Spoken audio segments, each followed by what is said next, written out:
They say less is more. Our government will be the leanest, most efficient in the history of African politics. We present to you the apostolic governance, 1 president, 12 ministers. Create a lean government that will be responsible for the 12 pillars. Now let me start.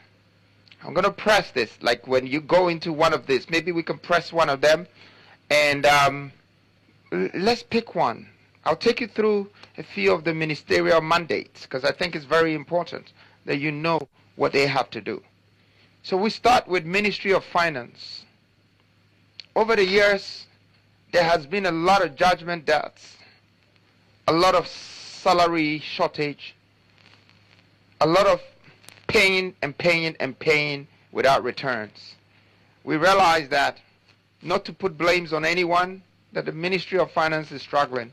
So our mandate is to make the Ministry of Finance become an investor and a developer for the nation building. It should be their responsibility. They should be accountable for it.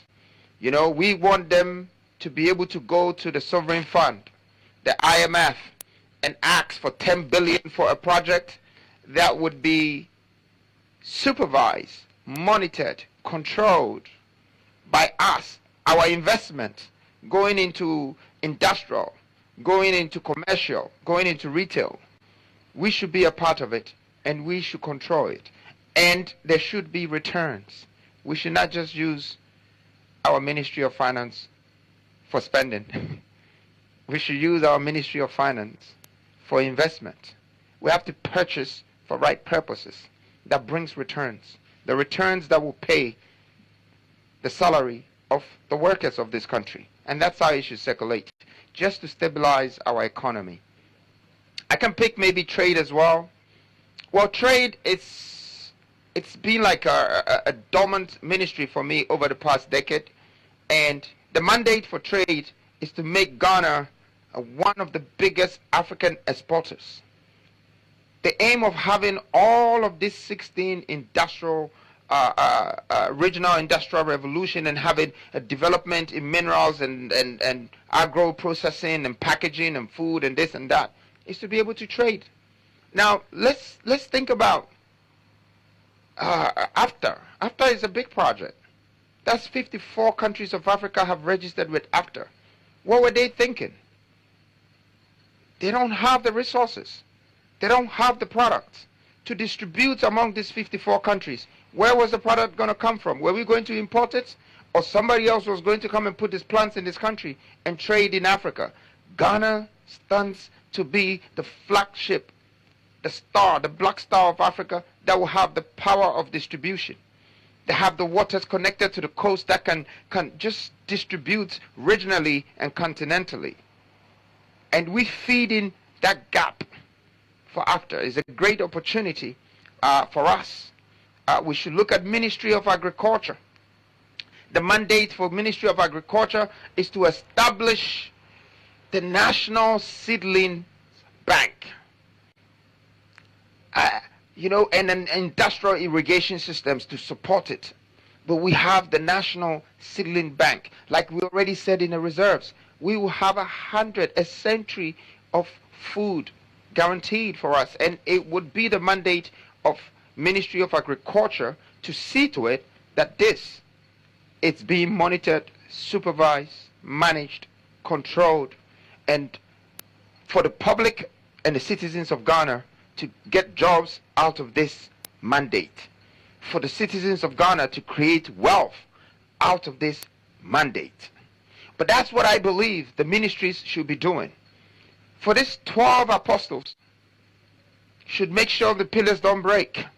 Because these pillars is going to hold this nation for the next 500 years until greater minds will come together and enhance it again. I mean, we can go through some of the ministries, more of it, and just share the mandate of our policies. But of course, we're going to make sure that there would be the digital copies, that it would go to millions of people as well. But the mandate of maybe a Ministry of Interior to secure the right salary and structures and benefits for security service like police, fire service, prisoners, or prison officers, immigration officers.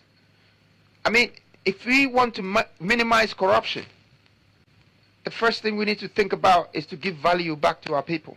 Once they have value, the right salary, there is no way they would like to take pure water for bribe. But, you know, we just need to give value to our people. And we need the Ministry of Interior to have this mandate and take it serious, that we're moving from the low-income world that we live to the middle-income world. You know, creating and putting the right structures in place for everybody to get the fair share of salary and build the economy right. Don't forget, taxes will also help the country. The more jobs we create, the more value we bring. And so that's Ministry of Interior. Maybe I should take you through one or two, but I still have 3 pillars to take you through. So I'm going to take you through this ninth pillar, which is the apostolic governance, and then take you back to the pillars. But there are more and more. You have 12 of this. We are here to build an army of dedicated Ghanaians who will manage this great nation. Ladies and gentlemen, to lead is to serve. And I'm here to serve you. Thank you. Now I'm going to take you out of the apostolic governance, and I'm going to take you to one of the biggest pillars. Surprisingly, I guess the title alone, Ghana raising Ghana's first $50 billion. I mean, this kind of figures when you call, it's like, how is Ghana ever going to make this money? Because we're only struggling over $3 billion and we barely get it.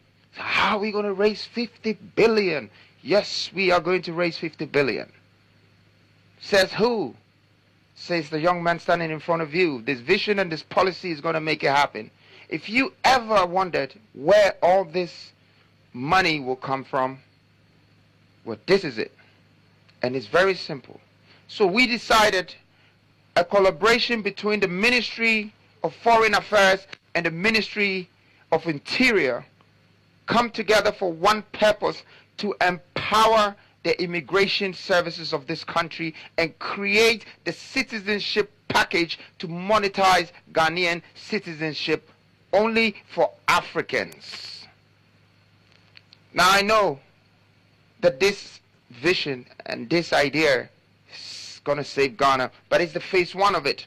The target is 1 million Africans to invest 50,000 in Ghana in exchange for Ghanaian passport. They can invest in our gold, they can invest in our oil, they can invest in our agro processing, they can invest in all the things I've told you, because Ghana will have the biggest, most booming economy and is going to attract Africans to come in this country. But they will also want to be a part of Ghana's legacy. And so we have to take advantage of that and raise the 50 billion from Africans by Africans. This very policy marks a history today, because we would not need the Western world to provide for us anymore now that we know we can raise 1,000 times more than they give us. But remember, this is not only about the money. The grand agenda in this is introducing African unification. Is going to start from Ghana. We would be the first people to start the project USA, United States of Africa, by people joining us, and we welcoming them through our borders, but also they will be investing on our lands. See, we're about to initiate a borderless continent, and trade will come through, investment will come through.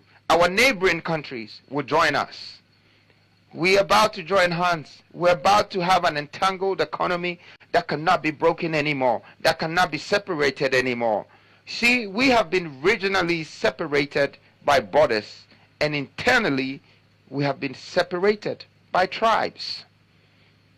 Once now you have the water connecting, we're coming together by tribes. Once now we have the borderless continent, we're coming together by countries. This is about to end. We are going to import our talents and skills from across Africa. Everywhere. In fact, Niger, I know you're watching me, Nigeria. We are coming for you. I know, just you, Nigeria, if I decide that 1 million of you should invest in my country passport, you will bring the money in 5 days to Ghana. You would give us 50 billion more, and I promise you, we will trade with you in gold, in oil, and we will make ourselves become successful, because we are going to raise this capital amongst ourselves. So remember, when I come to power, I will be the first one to invite these Africans to truly become a part of Ghana as African and raise this 50 billion. But guess what? There's a phase 2 of this money raising. And it's a grand invitation of people of African descent. History will tell the rest. Now we either move forward together or we stand still, separated.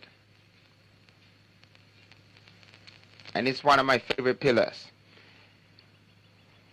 The 10th pillar, it's just a great news for us, Ghana. It's just a great news. We found a solution. Now let's go to pillar 11. Pillar 11 is interesting also, and it's national security and data protection. I mean, we have national security, but we should remember this. Data is the new blood, and we must secure it. We need the data. That's why we're building the data centers. That's why we're minting.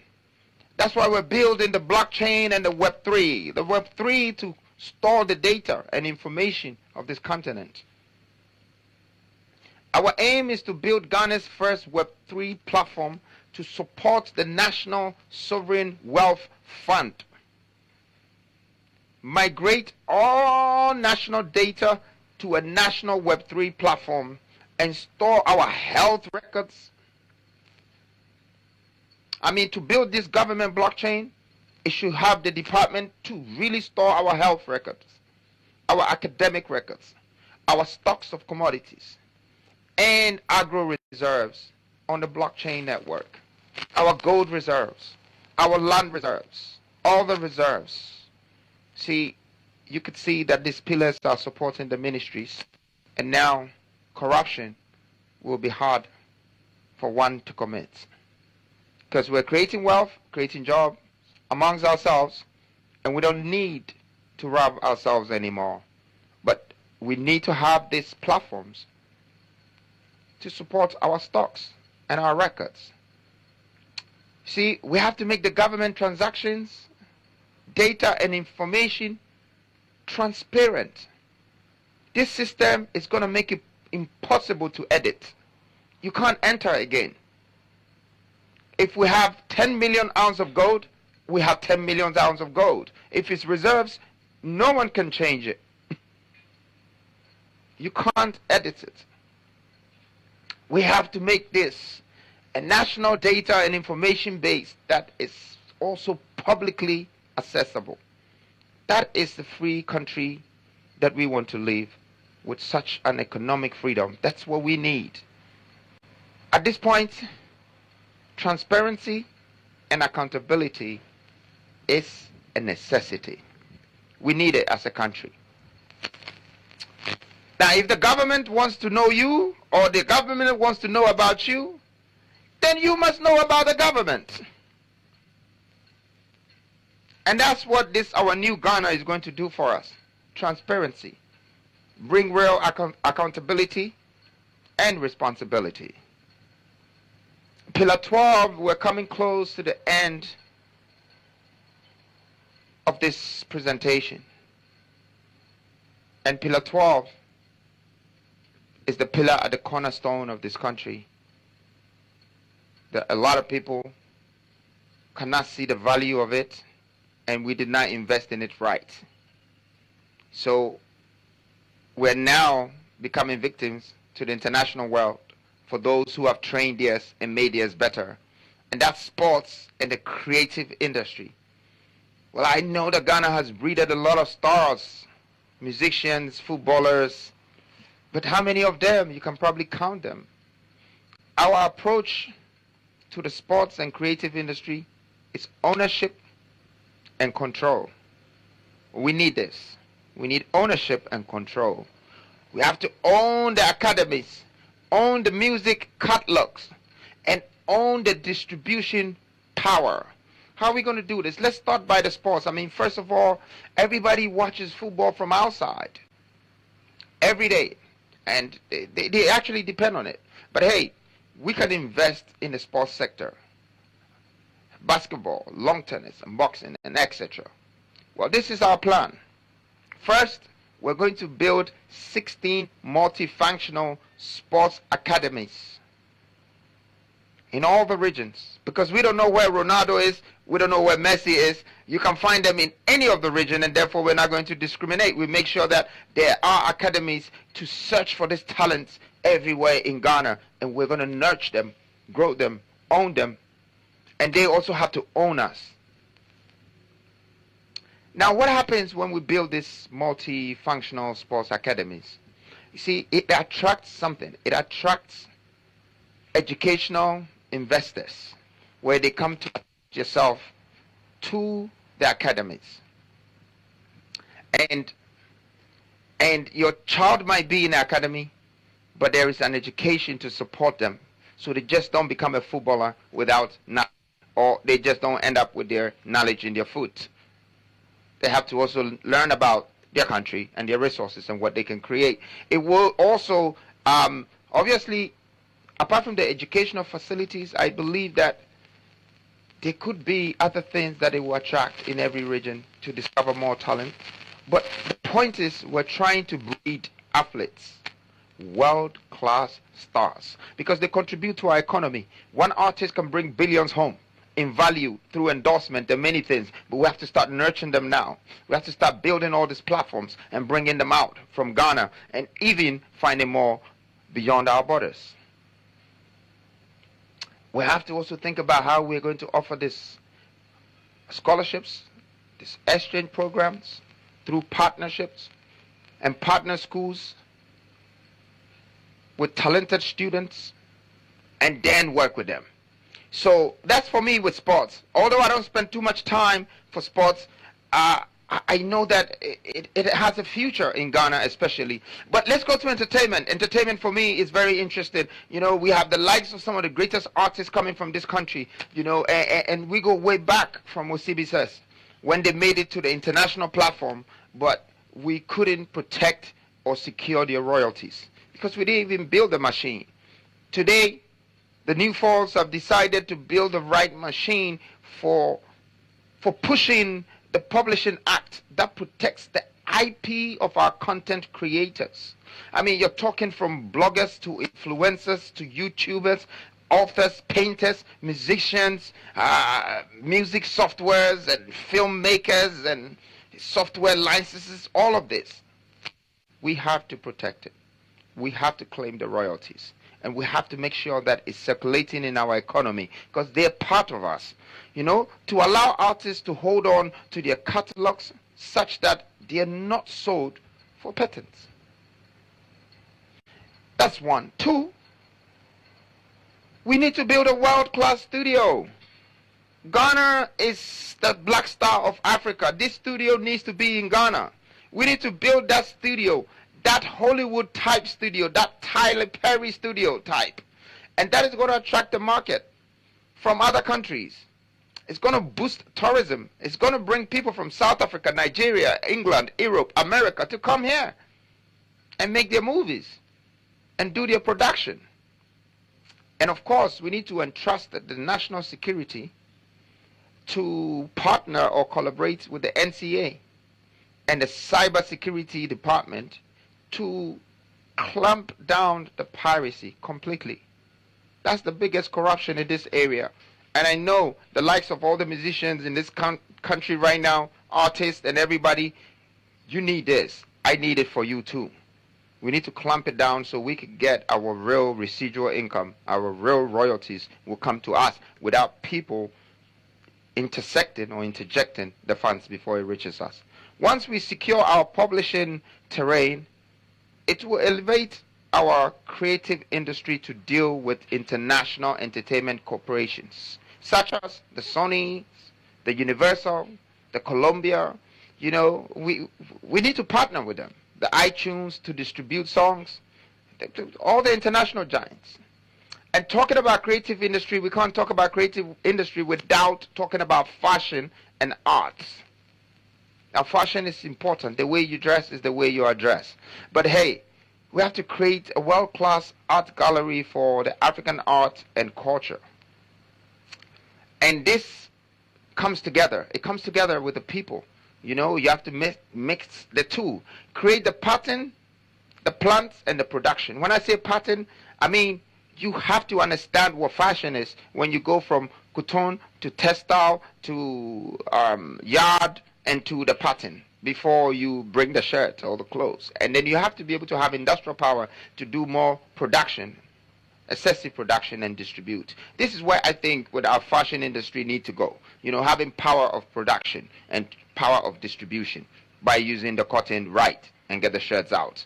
This final pillar shall be managed, monitored, and evaluated by the Ministry of Tourism. I'm now bringing you to the end of my presentation, and I stand for three different things. So is the new force. It's equity, equality, and empowerment. Every individual deserves the opportunity to thrive, regardless of their background, gender, or circumstance. We are here to foster a society where every voice, from different abled to the underprivileged, everybody have to be heard. Where every talent is nurtured and every dream has to have a chance to become a reality.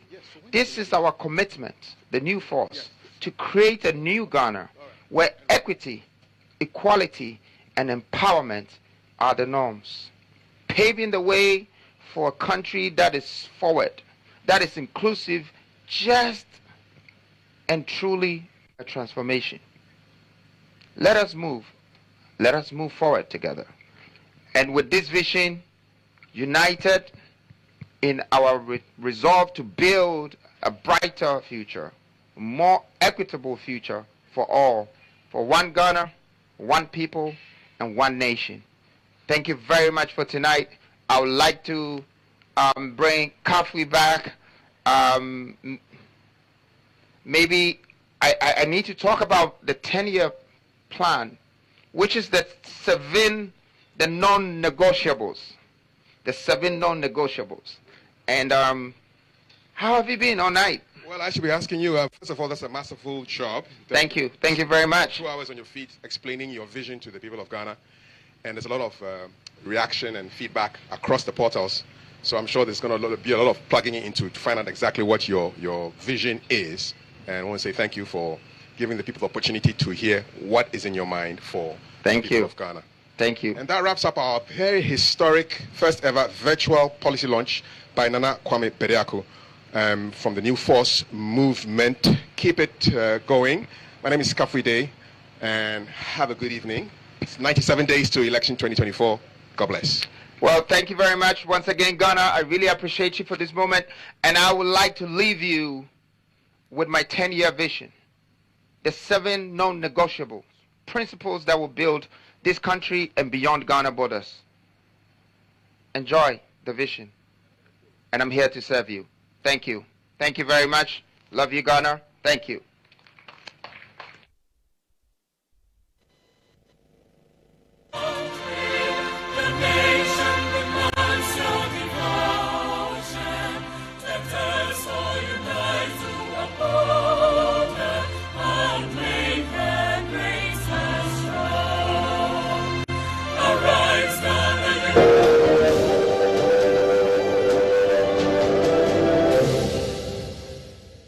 As from today, my plan begins.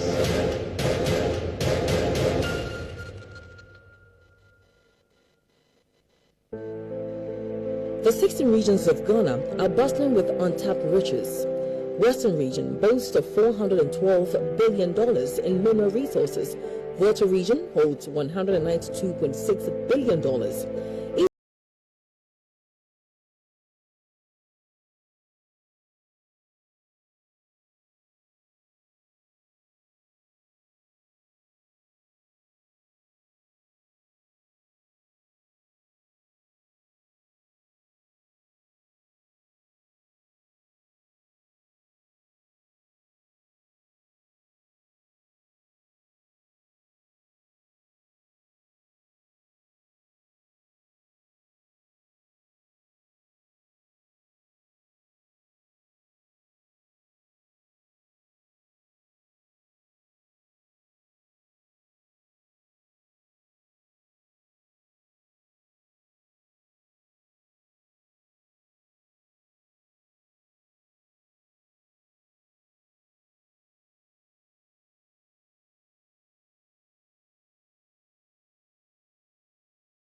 Water connection and the Great Eastern and Western Corridor Railway. A true industrial powerhouse demands a revolutionary overhaul of distribution networks. Ghana, blessed with abundant water bodies, from vast seas to rivers, lakes, and streams, stand ready to harness this potential. The new force will lead the charge to drench our lands, forge connections, and establish a network of canals and inland harbors to transform Ghana into a bustling hub of trade and transportation. For decades, the River Pra has yearned for the opportunity to carve a path to the coast, transforming into a vital canal that links and serves the heartlands of Ghana. The Tana River has the potential to be simultaneously connected to both the Volta River and the coast of Enugu, creating a strategic waterway that enhances connectivity and boosts regional development. These waterways, complemented by strategically placed inland harbors, hold the promise of fueling our nation's growth by facilitating the efficient movement of goods. But, more importantly, Ghana will become the powerhouse of Africa, leading in regional and continental distribution, irrigation, and purification. On the ground, we intend to lay down our audacious railway network, spanning over 8,000 kilometers to cover the eastern and western corridors. Steel, born from our own industrial revolution, will be the backbone of this transformation. By harnessing the power of our waters and creating a vast eastern and western railway network, Ghana will rise as a gateway for commerce on the continent, driving economic growth and regional integration. This is not just a vision, it is an undeniable truth.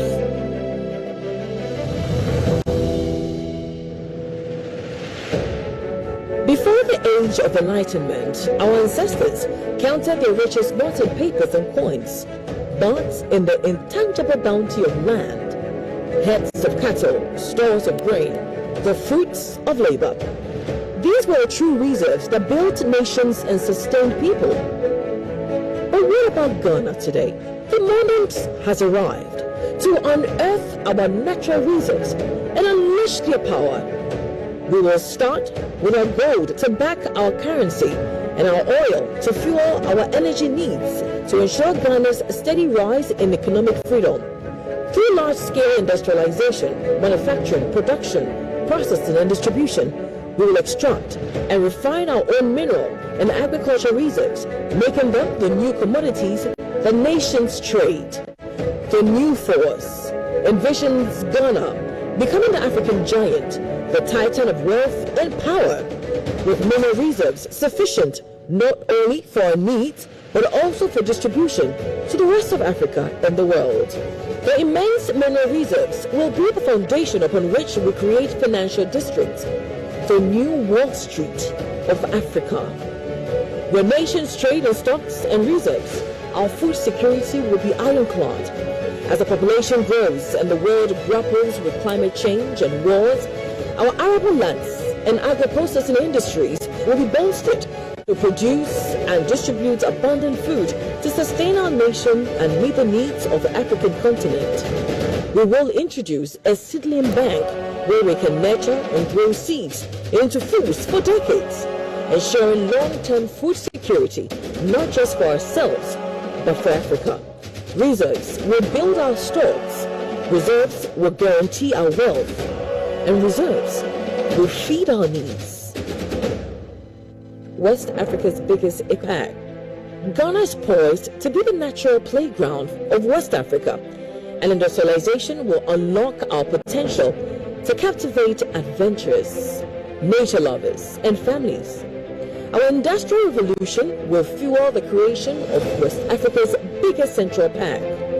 Designed with a forward-thinking approach, the park will not only be a major attraction, but also a model of sustainability, boasting a low-carbon footprint and cutting-edge green technologies. The park will house the largest zoo in West Africa, featuring an expansive range of wildlife from across the globe.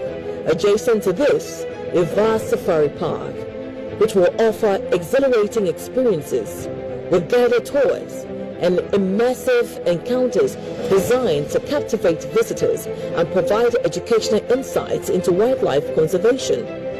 In addition to these wildlife attractions, the Eco Park will include innovative water parks featuring thrilling slides, wave pools, and lazy rivers, a grand museum to celebrate Ghana's rich cultural heritage, and a city of hotels to provide world-class accommodation. This integrated approach will ensure that visitors have a memorable stay and experience the best of Ghanaian hospitality. To see this eco-pack attracting Europeans, Americans, and Asians to Ghana, to witness our greatness and marvel at our ingenuity. At Tomato Forest, the nature reserved for this project will transform into a living, breathing symbol of our tourism power, showcasing our potential in every attraction and building.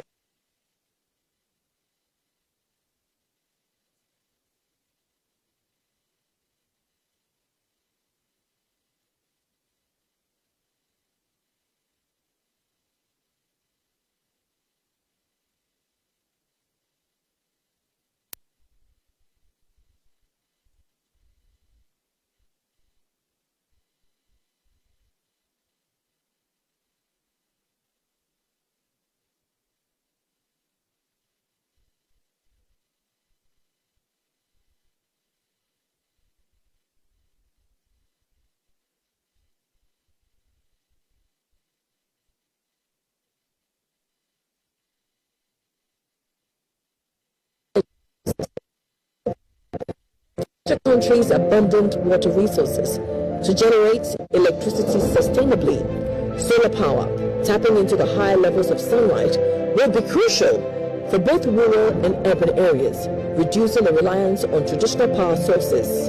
Wind power will harness the coastal and inland wind currents to provide a steady supply of renewable energy. Thermal power, utilizing geothermal and other heat-based technologies, will add another layer of reliability. Lithium-based energy storage will ensure that surplus energy generated during peak production times is stored efficiently for use during periods of high demands or low production. In addition, the integration of nuclear power will be pivotal, leveraging uranium resources through trade and distribution channels with African countries like Niger. A state-of-the-art nuclear power plant will provide a reliable and efficient source of energy. This will sufficiently bolster our energy capacity, ensuring that our power grid and industries are resilient and capable of meeting the demands of a growing modern economy.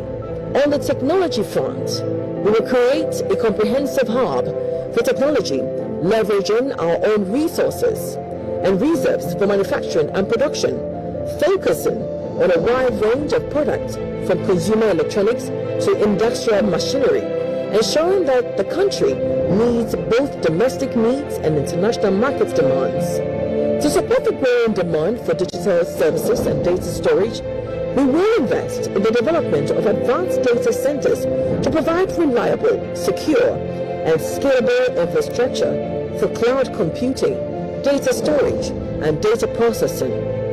Technology is a crucial driver of industrialization, and THENEWFORCE will use it to fundamentally transform our economy and society by enabling more efficient production processes, fostering innovation, and creating new business opportunities. The currency revitalization. In a world where economic stability often hinges on global markets, Ghana stands ready to defy the status quo and rise as a beacon of financial innovation and resilience. Through industrialization, printing and minting of our own currency becomes possible, and our currency, backed by mineral reserves, becomes our radical act of self-determination. The fires of our industrial revolution will forge the means to extract and process our vast mineral reserves, backing a currency with undeniably tangible wealth. This radical approach insulates our currency from the volatile tides of global markets, grounding its value in the bedrock of our nation's resources, making it the de facto reserve currency for Africa. This way, Ghana ceases to be a pawn in a global economic game, and we become the architects of our own destiny, where our currency commands respect and power. As we seek to establish a strong currency backed by our abundant mineral reserves, the development and strategic deployment of human capital are crucial for achieving and sustaining this vision. Currency should be viewed not merely as a financial instrument, but as a reflection of an investment in human capital. The strength and stability of an economy are deeply connected to the quality and development of a nation's workforce. By recognizing this relationship, we will adopt more holistic economic strategies that focuses on enhancing human capital as a means to improve economic outcomes and ensure currency stability. We will allocate resources to expand and improve educational programs, including primary, secondary, and high-level education, with a focus on areas critical to economic development, such as mining, industrial engineering, and financial management. THENEWFORCE intend to invest in vocational and technical training to equip the workforce with skills relevant to key industries and support training programs that addresses current and future skills gaps to enhance productivity and innovation. Our commitment to harnessing the full power of our human capital will ignite a wave of innovation and productivity that will propel us forward, making our currency a symbol of our collective achievement and resilience. Cross-border integration. In the pursuit of an economic renaissance, Ghana's rise to greatness.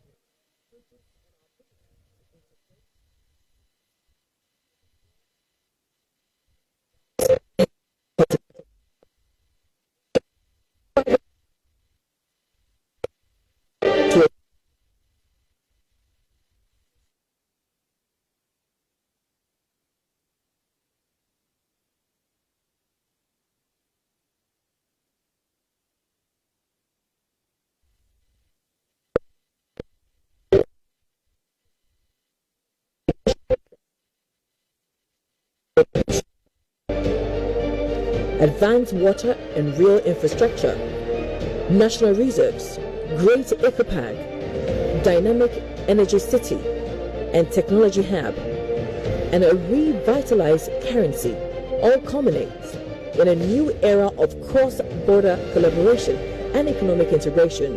Our industrial revolution will propel Ghana to become the manufacturing and processing hub of West Africa, while our advanced water connection and railways will facilitate unprecedented trade and distribution with Africa. And as we harness the power of our natural resources, advance infrastructure, and revitalize the currency, Ghana will emerge as a beacon of economic leadership. We will not only host the headquarters of the African Continental Free Trade Zone, but position ourselves as a center of trade and investment on the continent. By doing this, we will tap into new markets across the continent, enhance trade flows, and attract investments. Nationalization and regional integration will be at the heart of the strategy. This encompasses fostering stronger cultural, educational, and social ties with African countries, facilitating easier movement for professionals and students, promoting cultural exchanges, and building collaborative network across the continent. In this pursuit, we are not merely constructing a new economic framework. We are fulfilling the dreams of our founding father. By leading the charge in regional and continental integration, we honor their memory and continue their quest for unity, strength, and self-determination. Let us be the generation that transforms those dreams into reality. Together, we will build a Ghana that stands as a beacon of hope and a model of success, not only for Africa, but for the entire world. This is our moment, our opportunity to rise, shine, and lead the spirit of those who first dreamt of our greatness.